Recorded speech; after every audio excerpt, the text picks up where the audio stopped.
So let's talk about what goes into building a connection story, because it sounds like it's probably a little bit deeper than I tried something last week and it didn't go well. So Mhm. help me understand, what are the things that you're looking for, and yeah, what are the components of a good connection story? Yeah. So usually three components. First, transition in. Transition in is very much just one sentence where you get the other person excited. You can say, I said, for example, I'm good. I had this, what did I say? I had this moment of disappointment yesterday. So moment of disappointment, that's already giving it some value. And you're like, ooh, what's about to come? Or if I say, oh, I had this really interesting experience, or I read this odd article. So just one sentence that hooks your audience. That's one, transition in. Second is share your story.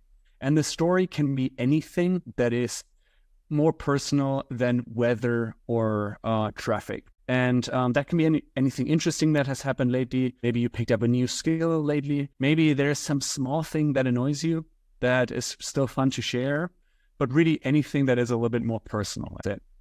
The options are really infinite there. And then last step, and that's actually the hardest one, because the purpose of these connection stories is to build rapport with the other person.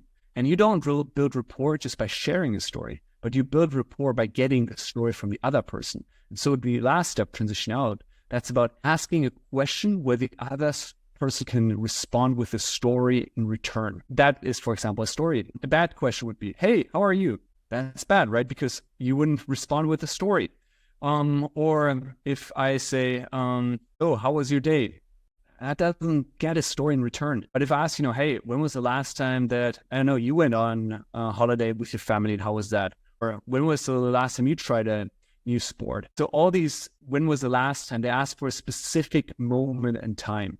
And that way you get a story in response. Also, if you ask for, let's say, the favorite or least favorite, best, worst, all of these extreme experiences, well, you'll get a very interesting story in response. So just to recap it, transition in, share your story, and then transition out. And the one piece that is the most important, but the one that most people actually mess up, that's the transition out part. The question is the hardest. Every single time in a workshop, that's the one where people struggle with the most.